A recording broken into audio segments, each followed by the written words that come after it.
Ngayong gabing ito, pwede bang magpakilala ka rin sa Kanya kung di mo pa siya kilala?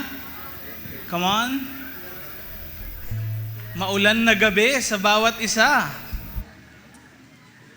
Yan, malayo po tayo makaupo.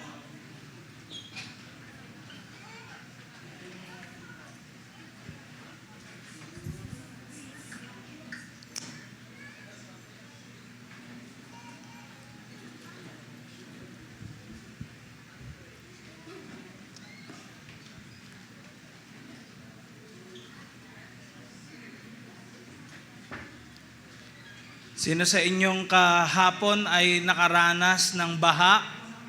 Nabaha ba kayo? Ayan. And lakas po ng ulan, ano?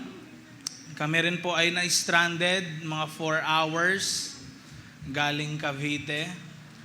But praise God, nandito po ang bawat isa sa inyo. We are glad that you're here. Pwede bang ngitian mo rin naman ang mga nasa kaliwat kanan mo ngayon? Ngitian mo naman, come on. Ngitian mo naman ang mga nasa kaliwat kanan mo ngayon. And welcome sa Radiance of God's Glory Global Harvest Church. Ako po yung isa sa mga pastors dito sa church na ito, sa Maine. Ako po si Pastor Jays. And kung ito po yung first time nyo, welcome po kayo dito sa church. And alam nyo po, every month, meron tayong series na ginagawa. And for this month of June, our series is all about stronger than you think. Can you say it with me? Come on, 1, 2, 3, go. Stronger than you think. And alam niyo po, hindi na kasi natin alam sa panahon ngayon, una sa lahat yung pinagdadaanan ng bawat isa sa atin. Pwedeng may mga battles tayo in ourselves, inside our minds, or pwedeng kahit din sa family natin, sa business natin, at sa kung ano man yung endeavors natin sa kapanahunan ngayon, pwedeng may mga different battles po tayo na kinakaharap. But let me tell you na ang bawat isa sa atin, pwedeng nafe-feel man natin, sometimes we are weak, we are down, but actually the Bible is saying we are stronger than we think. Come on, can you say it with me one more time? Stronger than you think. And ganun po ang bawat isa sa atin. And we believe na kung kayo man ay dumating po sa lugar na ito with every kind of problem, with any kind of trials in your life, we believe that God will push you through sa lahat ng bagay na iyon. At talagang makakapagtagumpay po ang bawat isa sa atin dito. Sinong naniniwala doon? Amen. Now, gusto ko po kayong i-welcome, una sa lahat, sa isang Bible character, well-known Bible character in the Bible. And pwedeng kung meron kayong alam sa kanya, siya po ay nakatalo kay Goliath. Walang iba kung hindi si David. And alam niyo po, in the Bible, si David ay talagang sinamahan ng Diyos sa kanyang buhay dahil sa kahit anong battles na nilalabanan niya, talagang lagi po siyang nananalo. And let me tell you, of course, hindi naman talaga sa buhay natin, puro tayo panalo. Katulad ni David, meron ding time na kung saan natatalo naman siya sa ibang area ng buhay niya. Pwedeng tayo nananalo pagdating sa trabaho natin, pero pwedeng inaatake naman ang ating family. In a way, kay David naman, of course, yes, natalo niya yung mga kalaban, but his father-in-law, actually, next slide please, attempted to kill him. And si King Saul, yung king ng time po na yon, ay gusto po siyang patayin dahil sa jealousy nito towards him. Dahil bakit? Si David, he is conquering lands, he is killing tens of thousands of enemies, pero si Saul, nasa hundreds lang. Ibig sabihin, si David, yung feats ni David, napakadami kung ikukumpara kay King Saul. And sa buhay din natin na ito, hindi rin natin may iwasan that sometimes people will be jealous of you. Pwedeng may mga tao na kung saan talagang nagsiselos, bakit, o kaya envious din naman of you, talagang naiinggit din sila sa buhay mo.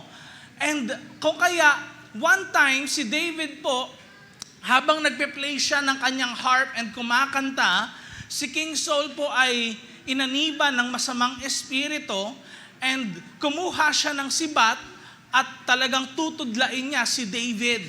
Pero si David po ay naka-escape and nag-escape po siya sa lugar ng wilderness. Can you say that word, wilderness? Pag sinabi pong wilderness, hindi ka po doon basta-basta mabubuhay sa matagal talagang panahon. But actually, David escaped in the wilderness and paikot-ikot lang siya doon, patago-tago sa mga cave, hanggang po sa siya po ay maging hari na ng Israel or humalili na siya kay King Saul. By the way, si David po ay na-anoint as King of Israel nung siya ay 17 years old. Ilang taon? 17. And it took him almost 13 years na kung bago pa siya maging hari ng Israel. But 9 years in the wilderness, patakbo-takbo lang po siya. At wala talaga siyang magagawa kasi gusto siyang patayin ng current na hari nung time po na iyon. Kung kaya, next slide, King Saul po and his army pursues David. Talagang gusto nilang patayin si David at that time. But alam niyo po, leading on sa 1 Samuel chapter 24, na kung saan may mga instances na binibigyan ng pagkakataon si David gumante sa mga ginawa ni King Saul laban sa kanya. But you know what David did? Hindi siya gumante, pero inispare niya ang buhay ni King Saul 2 times. And the Lord was pleased kay David. And meanwhile, sa chapter 30, mga kapatid, ng 1 Samuel, ay makikita po natin na kung saan, next slide, hindi yan, si David po ay nagli-lead ngayon ng band of 600 men. At tong 600 men na ito, hindi po sila mga famous sa magagandang bagay, but actually they are famous for so many bad things. Sila po ay tinatawag na outcast ng society. Ibig sabihin, sila yung iniitsapwera, hindi gusto ng mga tao, etong 600 men na ito. And of course, 600 men sila, pero they are capable of defending themselves, kaya sila rin po ay matatawag na warriors. And at this time, in the Bible, sa 1 Samuel chapter 30, sa context po nito, bago natin basahin yan, si David po ay nakita niya at ng mga men niya na kung saan in-invade ang Ziklag. Sabihin nga natin yung word na yon, Ziklag. Ang Ziklag po ay isang lugar na kung saan dati po pinamumunuan ng mga Philistines. Ito yung kinalaban ni David. Naalala niyo si Goliath? 'Di ba? Pinatumba niya si Goliath and na overcome nila, napagtagumpayan nila yung mga Philistine armies. Yan. And yung kuta po nila or yung stronghold nila ay tinatawag na Ziklag.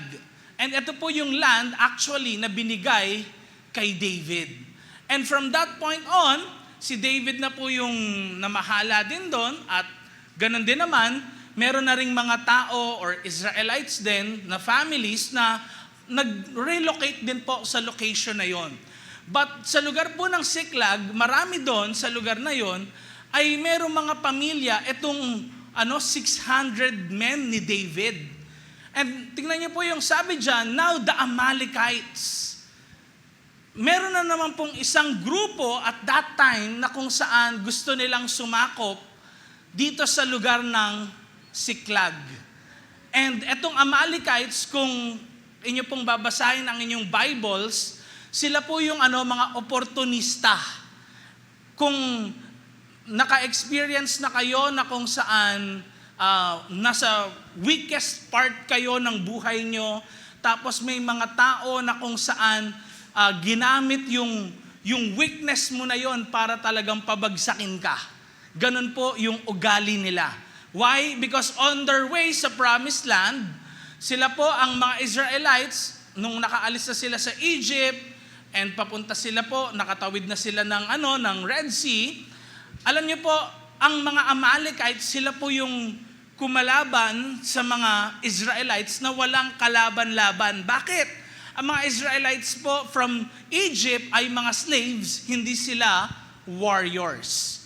Walang mga arms, walang mga gamit na espada, walang mga sibat, wala man lang armor. Itong mga Israelites, pero itong mga Amalekites, they would try to kill every Israelite man na pupunta sa promised land.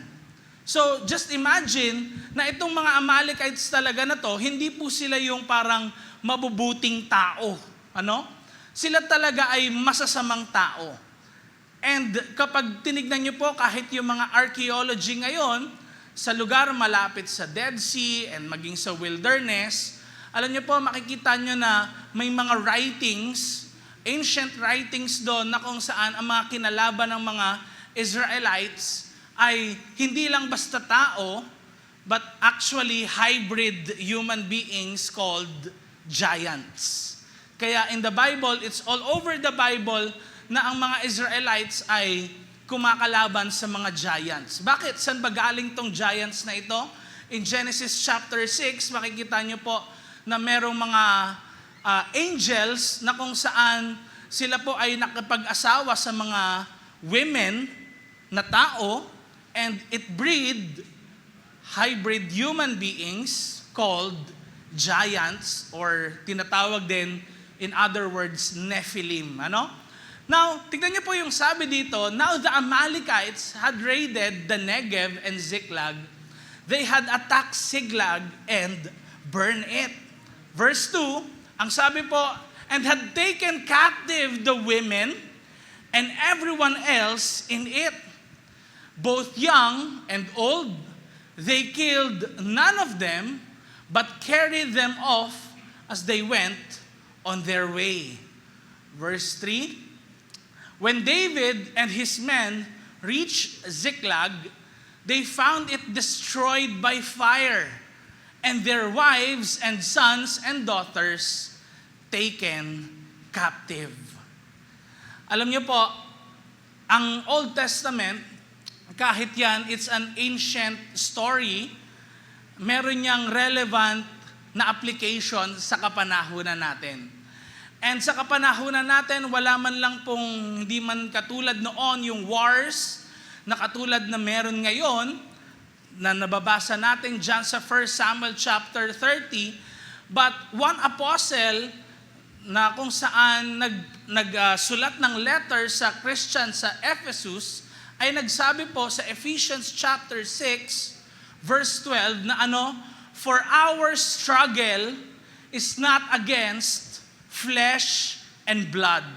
Can you say it with me one more time? For our struggle, come on, sabay-sabay tayo. 1, 2, 3, go. For our struggle is not against flesh and blood.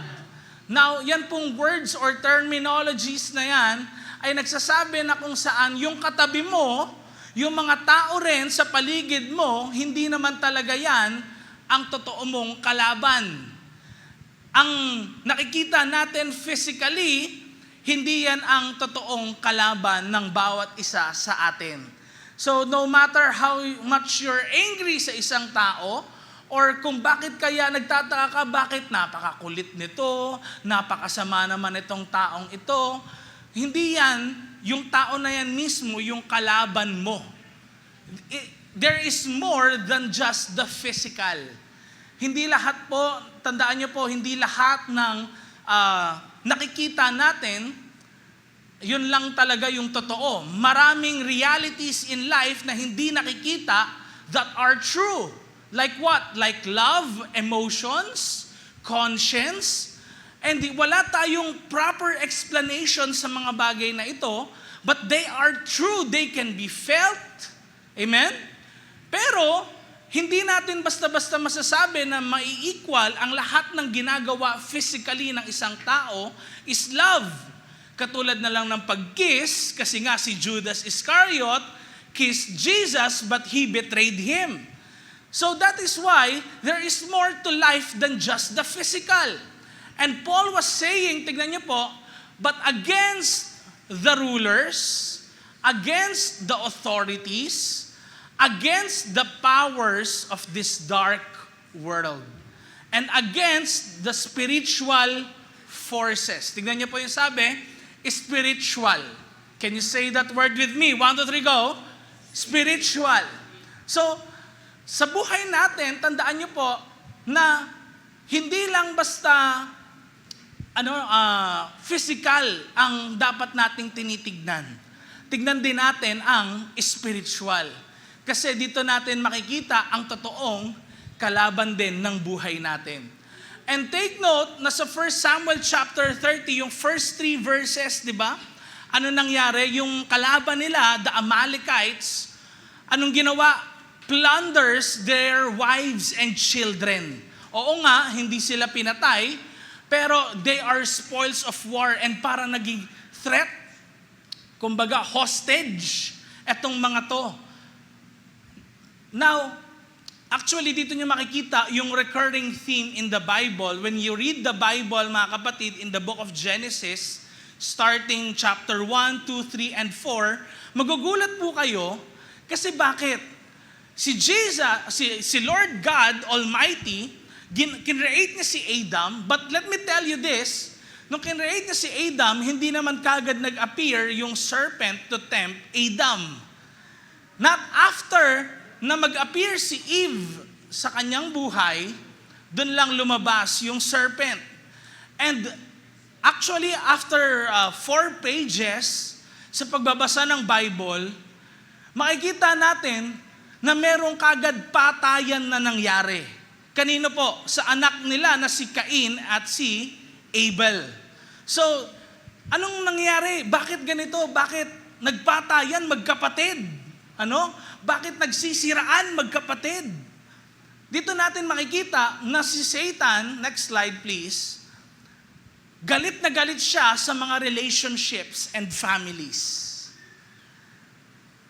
So, kung maiisip nyo, paano ko masasabing galit si Satanas sa buhay ko? Aba, kung nakikita mo na ina-attack yung family mo, yung relationship mo, kung gusto niyang maging broken yung heart mo, maging part ka ng broken family, Satan wants those things na maranasan mo. Because the devil always comes to kill, steal, and destroy, mga kapatid. But let me tell you this, next slide, we can be down, but we are not done. Amen? Sino ditong pwedeng napabagsak ka saglit, pero hindi pa tapos ang buhay mo? Amen? Next slide please. At dito po iikot ang sermon natin ngayong hapon na ito. You can be down but not done. Kaya kung bigyan ng Diyos, kaya kang bigyan ng Diyos ng lakas para makabangon sa gitna ng problema. Point number 1, maybe this is God's message for you, kapatid. Don't quit. Don't give up. Huwag kang tumigil. Maybe this is God's word for someone. Alam niyo po, ang bawat isa sa atin, pwedeng matindi yung bigat ng suntok ng buhay, ng problemang nararanasan. Pero the scripture is actually saying na huwag kang sumuko. Even kahit sa book of Judges, the Lord is always telling His people, be strong and be courageous. Alam niyo po, ang bawat isa sa atin ay hindi naman talaga totally masasabing super lakas na. At hindi rin natin basta-basta masusukat ang strength ng isang tao sa mga achievements niya. Because one way or another, hindi naman talaga tayo absolute being.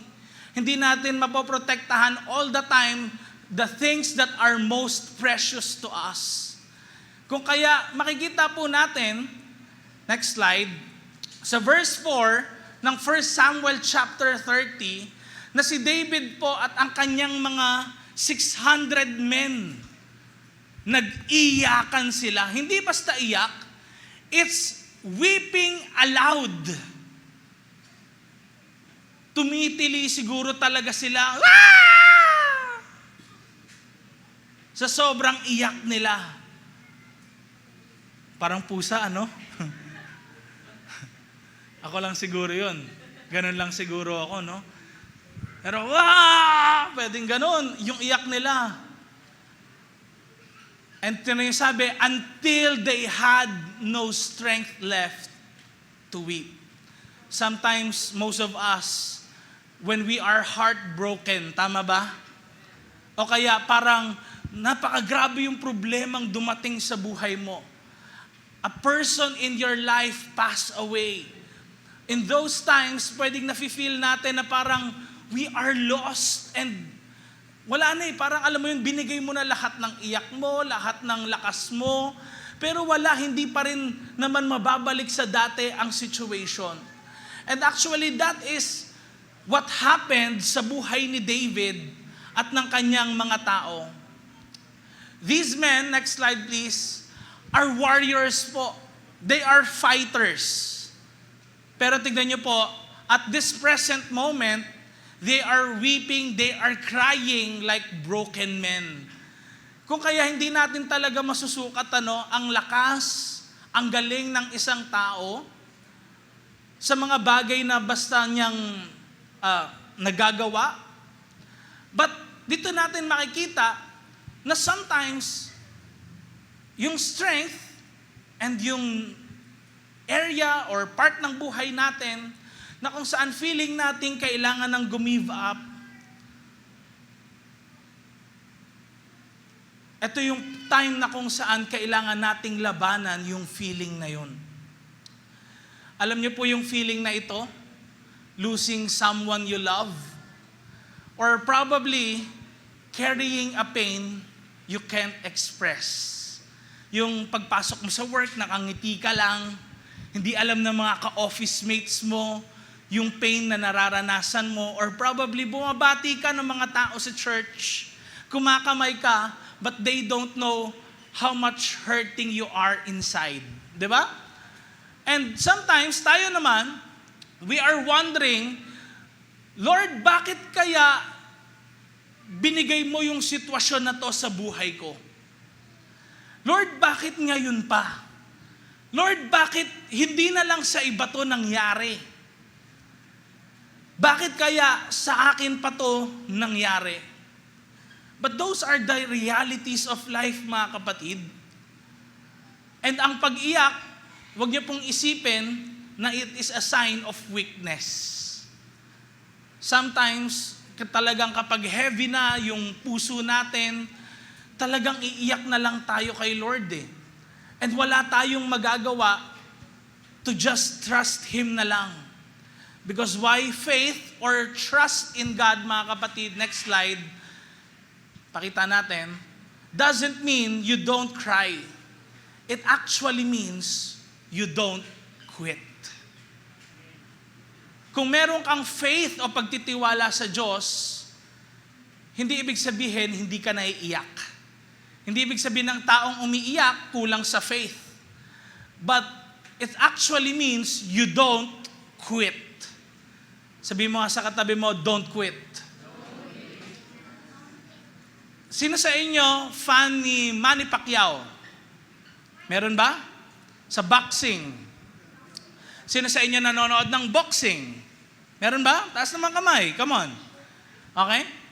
Alam niyo ba na in history, meron tinatawag na greatest fight of all time.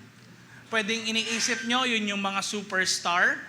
But etong pagkakataon na ito, hindi sila ganun kakilala katulad ni Manny Pacquiao, but it was the fight of Diego Corrales versus Jose Luis Castillo.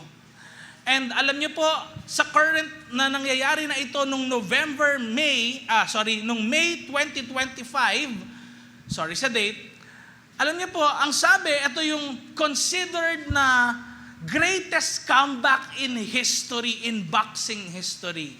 Bakit? Si Diego Corrales po, which is actually, makikita niyo siya po yung nasa left side dyan, yan, left side. Siya po yung nanalo sa laban na yan, pero hindi talaga pabor sa kanya yung laban na yan. And nandoon na siya sa losing side. Parang, 99.9% talo na siya sa laban na yan. And kahit din yung mga commentators, kahit din yung mga tao, was all against him at that time. Tignan niyo na lang po kahit yung mga pictures sa camera na nakuha, kung paano siya parang nabugbog, nitong kalaban niya. Nakita niyo ba how deformed his face was? Nakita niyo ba? Sinong gustong masapak ng ganyan para magising? Ayaw natin, tama? But let me tell you, this person got knocked down na 2 beses. 2 beses na knockdown. Pero every time he was knocked down, siya po ay tumatayo katulad nitong picture na to. And you know what happened next? Sa ika-10th round, mga kapatid, sabi ng referee sa kanya, kailangan meron kang ipakita na galing kung gusto mo talagang manalo. And what gave him courage was talagang hindi sumuko sa laban. Pwede nang i-give yung towel at tapos na to. But at the end, siya po pa rin yung nanalo. Bakit? Yung kalaban niya po ay na-technical knockout niya. And after ng fight niya, next slide, sabi po, next slide, in some of his interviews, Diego Chico Corrales did express gratitude and praise to God, particularly after his fights. Anong sabi ni Corrales po dun sa fight niya? God works in mysterious ways. Pwedeng hindi natin naiintindihan why those things are happening in our lives. Pero remember na si Lord, God can work in mysterious ways. Yung parang 99.9% against all odds, yung kalaban mo, and parang wala nang chance para pamanalo. But God can work in mysterious ways in our life. Sabi mo nga sa katabi mo yun, God works in mysterious ways. And pwedeng feeling mo parang, hindi, ito na yung mataas na probability, talagang wala na, hindi na pwedeng mangyari. Pero walang imposible sa Diyos na pinaglilingkuran natin. Amen? Kaya, kung nakikita mo na parang ilang beses na parang nadadown ka, ilang beses na parang nafe-feel mo you're weak, ngayon, anong dapat mong isipin? Next slide. I'm not gonna give up. Bakit? Si David nga rin, hindi nga siya nag-give up eh. Kahit yung men niya, hindi nag-give up. But what they actually did was this. Number 2, pakita natin, they turned to God. And ito yung kailangan gawin din ng bawat isa sa atin. Hanapin natin ang lakas sa nagbibigay ng lakas. Hindi hanapin ang lakas sa ibang tao or sa sarili mo. Of course, meron kang sariling lakas. Meron kang sariling ability. Pero remember the Lord who gives life. Remember the Lord who is the Creator. Remember the Lord who is your Savior. Remember the Lord who is mighty to save. Remember the Lord who is your defender. Remember the Lord who is a great warrior, na kung saan siya mismo ang tutulong sa bawat isa sa atin. Tignan niyo po itong action ni David, next slide, sa 1 Samuel chapter 30, verse 6. Ang sabi po, David was greatly distressed because, the men were talking of stoning him. Aba, kapag merong crisis, ano nga bang madalas ginagawa natin? Ibe-blame yung leader. Ibe-blame yung mga tao sa paligid natin. Hindi iba ang mga taong nabuhay millennia ago. Each one, sabi, was bitter in spirit because of his sons and daughters. Parang ganito, di ba? Hindi mangyayari to sa pamilya ko, kundi dahil sa'yo. And sometimes, we feel that bitterness inside us. But si David, tignan niyo siya, his own men, pwedeng yun yung nafe-feel towards him. Hindi siya nagsabing ng mga bagay against them. But what he did was this. Tignan niya sabi, but David found strength. Saan? Saan? In the Lord, his God. Kanino mo ba nakukuha yung strength mo, kapatid? Because sometimes, we feel na parang ang invulnerable na natin. Parang, ay, malakas naman ako sa faith. Ang dami ko nang nabasang verses sa Bible. Ang dami ko nang kabisadong verses. Ang tagal ko na nag-church. But hindi po exemption yun para masasabing malakas ka na sa mga problema. And kahit kay David, all throughout his life, oo nga, sinamahan siya ni Lord. But at this time, ng moment ng buhay niya, God allowed two of his wives na makuha. Pati ang mga anak. Kasama na rin yung wives and anak ng mga tao niya. Pero tignan nyo, in a crisis, dito natin makikita na hindi basta hinayaan lang ni David yung situation. Tignan nyo. Hindi hinantay ni David na matapos yung situation na parang, okay. Yung mga namin, kinuha ng Amalekites. Hindi niya po hinayaan na talagang matigilan na lang ng threats ang buhay niya. Titigil na lang ako, tatahimik na lang ako, hayaan ko na lang. But at that moment ng crisis sa buhay ni David, what he did was he turned to God. Wala siyang ibang nilapitan, kundi ang Diyos lang.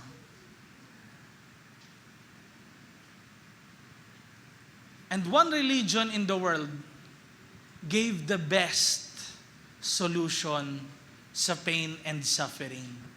Ano yun? Christianity. Because kahit si Jesus, he experienced pain, suffering, but still, kung ginawa niya ang kalooban ng Diyos, what happened next? He was resurrected.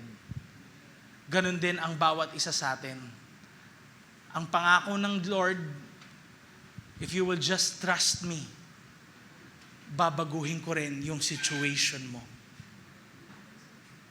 Kaya if you are here, attending the church, pwedeng meron kang daladalang bigatin in your heart. Remember na si Lord, kapatid, malalapitan mo at masasandalan mo. Next slide, please. Kung hintayin mong mabago yung situation bago ka magkaroon ng lakas, ito mangyayari sa atin. May stuck tayo sa lungkot at frustration. Oo nga, naintindihan ko yung nafe-feel mo, i-process mo yung pain mo, umiyak ka at lahat, pero hindi dapat manatili ka sa situation na yan. If ever sino man dito sa atin nakakaranas ng pain and suffering, huwag kang magstay sa pag-iyak mo, huwag kang magstay dun sa kalagayan mo na yan. Kailangan meron kang gawin. Ano yun? Don't just rely on your abilities or trust in your abilities. Don't just lean on your friends. Anong tinatawag na lean?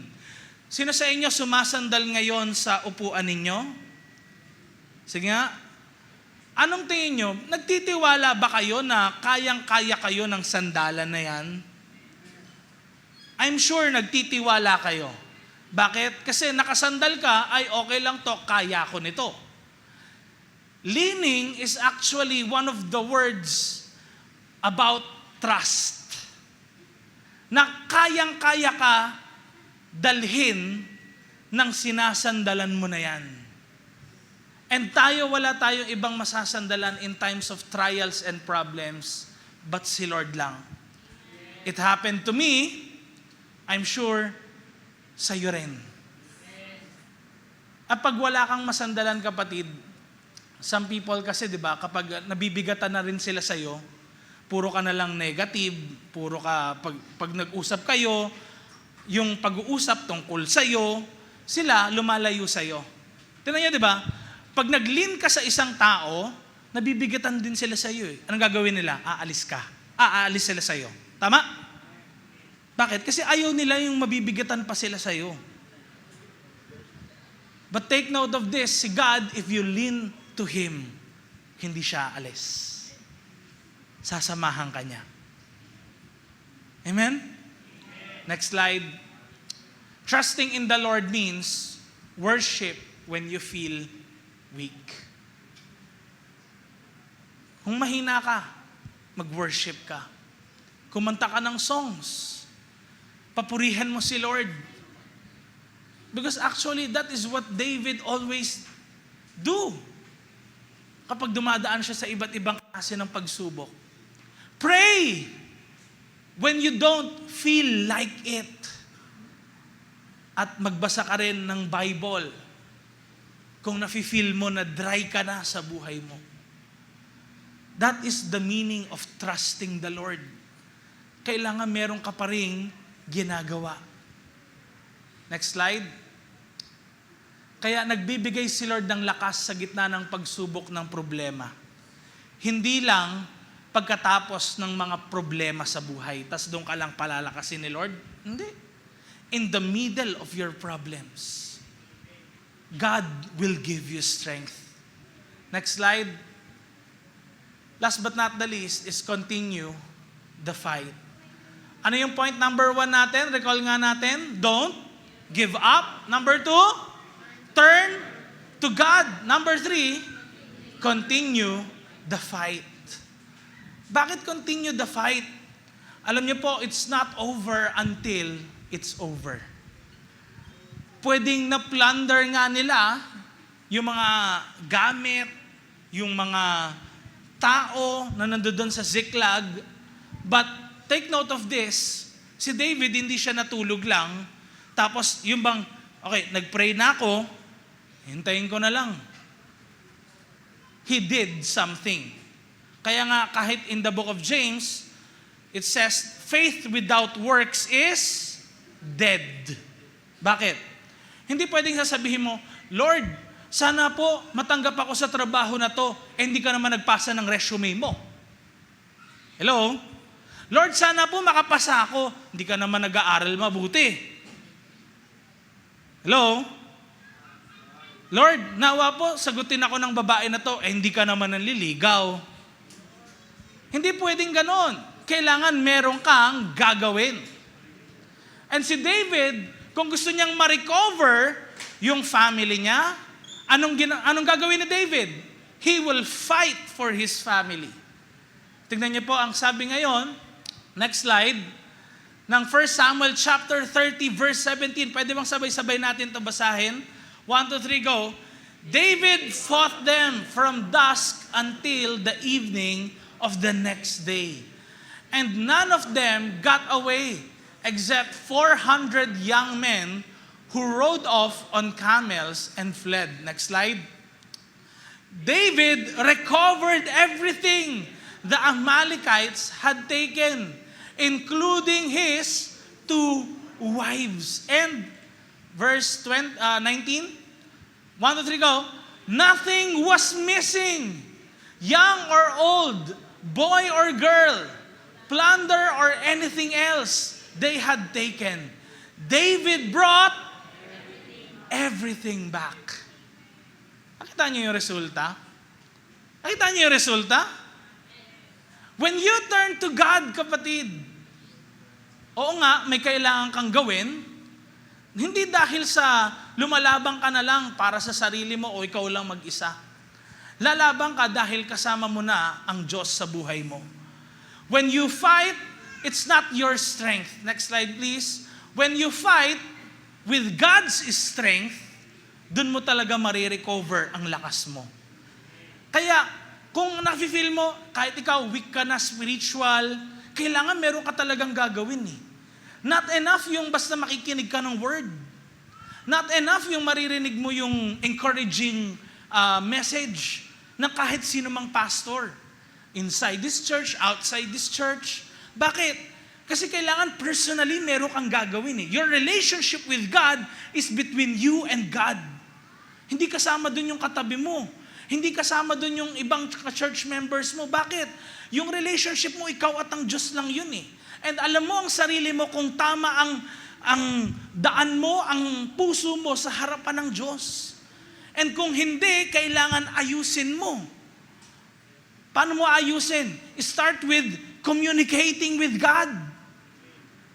Kung gusto mo ng maayos na relationship, kailangan maayos ang communication. Amen? Paano ka magkakaroon ng communication kung hindi mo naman binabasa yung words niya, yung texts niya? Saan natin makikita? The Bible. At hindi pwedeng basta binabasa mo lang kasi kapag sinner ka, magagalit sa'yo, di ba? Kahit mga members ng family natin. Tama ba? Kailangan meron kang reply. How would you reply? Pray to God.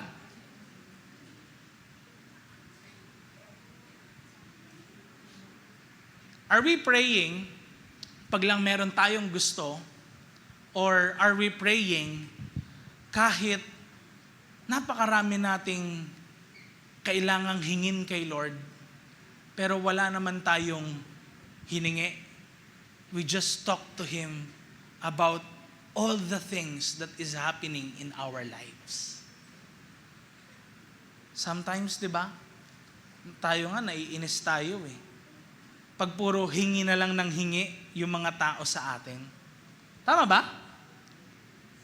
Kasi bakit? Pag ganon, hindi maayos yung relationship. But let me tell you this, you can have a friend who is closer than a brother. Closer than a closest friend. It can be Jesus. Next slide. Kinuha po at pinaglaban ni David kung anong kanya. Ano yon? Family niya. Gustong sirain ni Satan yung family mo. Gustong sirain ni Satan yung relationships na meron ka. Why not ipaglaban mo yung family mo? Paano? Dalhin mo sila kay Lord. Share the gospel of Jesus in their life. Imbis na ikaw yung sumira, why not be the agent of healing for your family? Marami sa atin sa church, ma-attend, pero hindi lang yan nagsasalita. Marami tayong hurts inside of us. Last week, we talked about thorn in the flesh, di ba, ni Paul? Wounded but winning. Meron tayong wounds deep inside.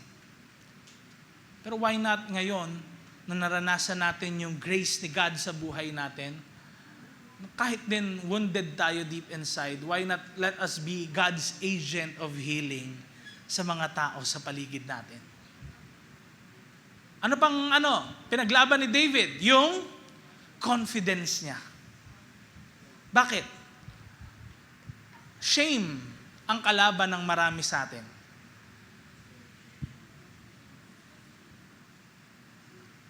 Bakit shame? Yun yung, tinan niya, ayaw natin malalaman ng ibang tao yung hindi maganda sa area ng life natin. Di ba? Most of us, hindi nga tayo open sa weaknesses natin. We are not comfortable sa pag-share na tayo ay dumadaan din sa mga problems and trials. Pag kinamusta ka, uy, kamusta ka na? Ito okay lang. Walang nagsasabi sa atin ni isa, di ba, na, eto, hindi nga ako okay. Most of the time, kahit mga friends natin from high school, nakausap natin, no. But take a look at this. David found his confidence not in himself, but in God.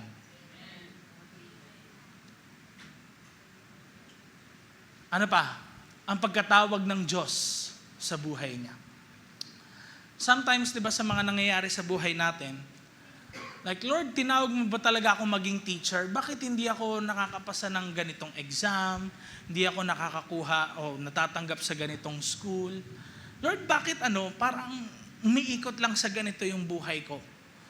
Sometimes we are asking those questions kay Lord na parang kine-question na rin natin, dito mo ba talaga ako tinawag, Lord?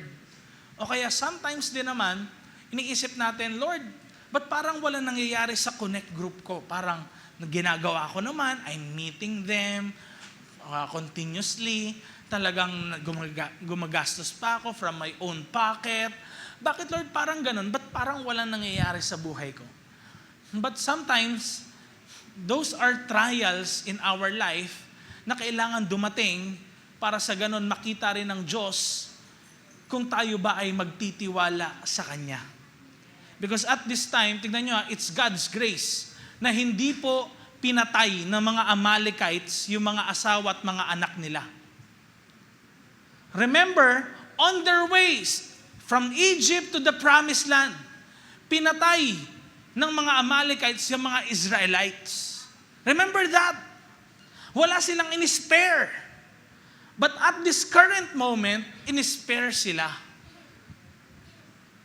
God must be doing something else sa buhay ni David. And sometimes, pwedeng may mangyayari din sa ating ganyan, pero kanino ka ba magtitiwala? Kanino ka ba haharap? Kay Lord ba? O sa skills na meron ka? Kay Lord ba? O sa achievements na meron ka? Why not from this moment, kapatid, trust in God. Turn to God. Stop relying on your abilities. Amen? Next slide. Paano ko malalabanan ang mga kalaban sa spiritual? Tandaan niyo po, sa kapanahonan kasi natin ngayon, wala naman tayong Amalekites ngayon. Di ba? Everything is peaceful around us. But Paul, in the book of Ephesians, told us na we are not against, flesh and blood. Hindi talaga nating kalaban ay tao. We are up against spiritual forces. Tingnan niyo yung sabi? Not against flesh and blood. Next slide. Ano yung number 1 natin? Fight through prayer. Hindi mo pwedeng labanan ang something spiritual with something physical. Noon nga, kahit bata ako, dahil po ang parents ko ay pastors, kita ko sila nagpe-pray. Tinatanong ko sila directly, Pa, Ma, bakit kayo nagpe-pray? Wala naman kayong kausap. Hindi nyo naman nakikita. Bakit? Di ba parang pwedeng isipin natin, nagsasalita ng sarili niya lang? Pwedeng meron ba itong ganon sa utak niya? Ako rin nagtatanong ng ganon eh. But dito ko nakita, trust, yung pagtitiwala, wala siyang physical na proof. Di ba? Katulad ng sabi ko sa inyo, there are many things in life na totoo kahit hindi natin nakikita. Trust in God ay hindi nakikita physically. Pwedeng umaating ka sa church, pero you don't trust in God. Pwedeng may hawak ka ng Bible, pero hindi mo naman binubukla. Hindi mo naman pinaniniwalaan. So dito natin makikita, it's really between us and God. And paano natin malalabanan ang spiritual things? Siyempre, kailangan, we will fight it spiritually. Kaya sa Ephesians chapter 6, verse 18, sinabi doon about prayer. Pray to God. Bakit? Kasi yun yung spiritual weapon natin against the enemy. Next slide. Fight with the word of God. And last but not the least dyan, fight with faith. The shield of faith. Now, dito nyo makikita na kung saan, if you want na si Lord kumilo sa family mo, you will need to start praying for your family. Sino sa inyo dito pag nagpe-pray, sarili mo lang pinagpe-pray mo, ganun lang, no? Tapos yung nanay mo, nakalimutan mo na, ay, okay naman sila siguro dyan. Eh, yung kapatid ko, yaan mo na yun, mayaman naman yun eh. But actually, prayer is the tool to overcome spiritual battles. Ulitin ko po, you cannot overcome spiritual things with the physical. Kailangan meron kang gagawin na spiritual. Even reading God's Word eh. Makita mo na, nga, it's just a book. Sinulat din talaga siya ng tao. Pero may kakaiba sa kanya because it is inspired by God. Walang contradiction dahil sa it is inspired by God. And ganun din naman, ang Word of God, it strengthens you. Sino sa inyo napalakas? While hearing about the story of David. David, turn to God. Ganun din tayo. Turn to God. Turn to His Word. Next slide. Maybe you are wounded, but you're still called. Tandaan niyo to. Weeping, but you're still winning. Pwedeng broken ka, pero hindi pa tapos ang laban. Hindi pa tapos ang buhay mo.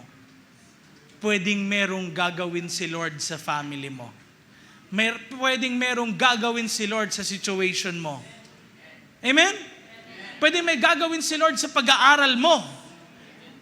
Pwedeng may gagawin si Lord sa business mo, sa trabaho mo. Pwedeng may gagawin si Lord sa relationship mo.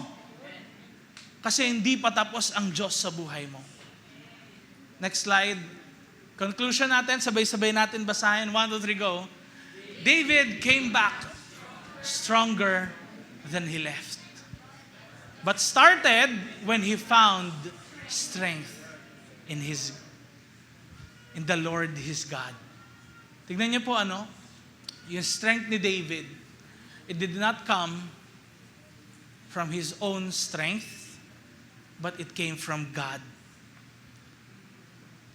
There's this song, tinatawag na Strength of My Life. Familiar ba kayo doon?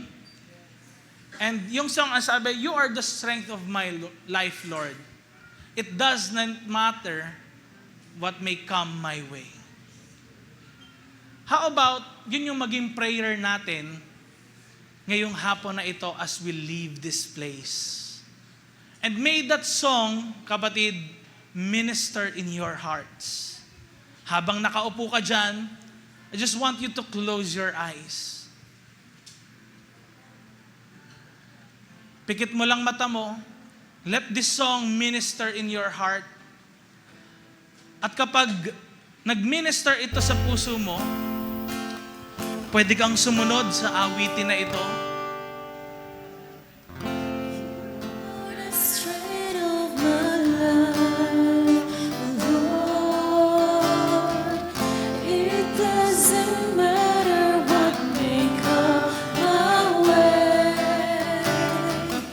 You are the strength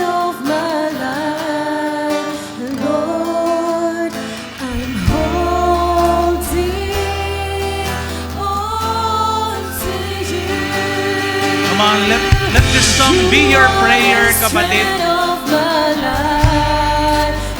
Maging panalangin mo to ngayon. It doesn't matter what may come my way. You are the strength of my life, Lord. I'm holding on to you. You are the strength of my life, Lord.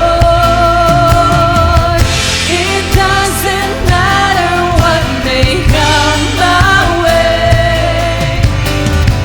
You are the strength of my life, Lord. I'm holding on to you. You are the strength of my life, Lord.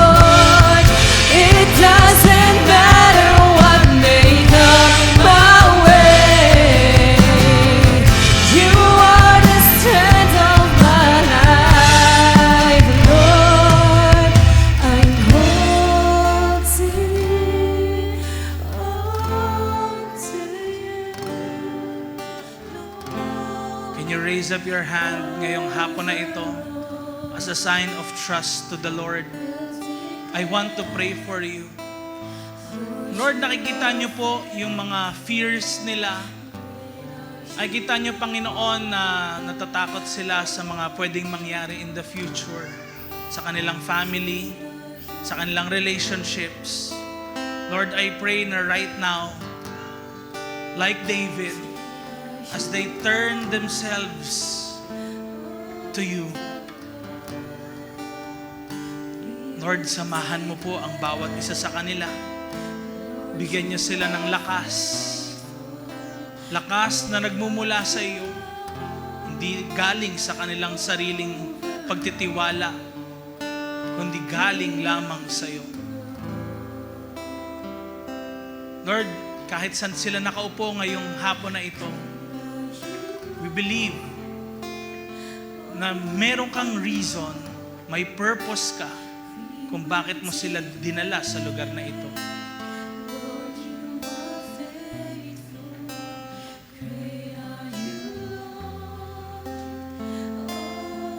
Come on, declare God's greatness. Great are you, Lord. Great are you, Lord, over all. We will declare, Come on, as we rise up, Lord, you are faithful. sa pagtayo natin, Great are you, Lord, sing that song, God's greatness in your life. Great are you, Lord. God is greater. Great are you, Lord, over all. We will declare, Lord, you are faithful.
babae. You are the strength of my life, Lord.